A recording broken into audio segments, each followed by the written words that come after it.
새로운 미래와 결별한 개혁신당에 김종인 전 국민의힘 비상대책위원장이 합류하면서 주목받고 있습니다. 이번 총선에서 개혁신당의 공천 작업을 주도하게 됐습니다.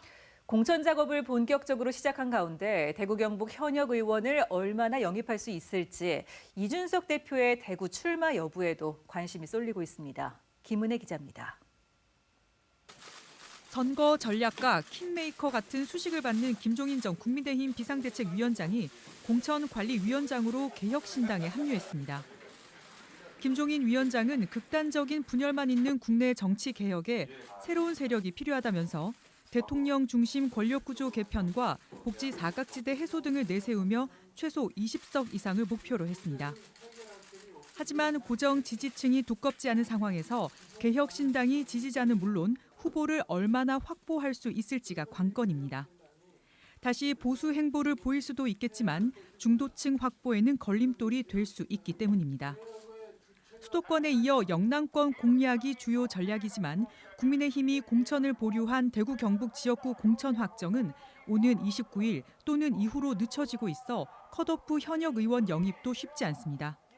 공천에서 밀리는 의원이 나올 것이고 또 이들을 또 개혁신당으로 유입시켜야 되기 때문에 개혁신당은 지지도가 상당 수준으로 올라가 있어야 되고 또 다른 한편에서는 또 다소 보수적인 성향도 유지해야 될 필요도 있고 그래서 아주 쉽지 않은 상황에 있다라고 볼 수 있겠습니다.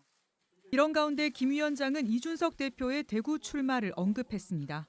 자기 고향도 되고 그리고 이준석이 계속해서 자기는 보수주의자라는 얘기를 많이 하잖아요. 예. 그쪽이 굉장히 보수성이 강한 곳이니까 보수성이 강한 곳에서 정치 신인을 양성한다는 이런 측면에서 호소를 할 것 같으면 맥힐 수 있지 않나 이렇게.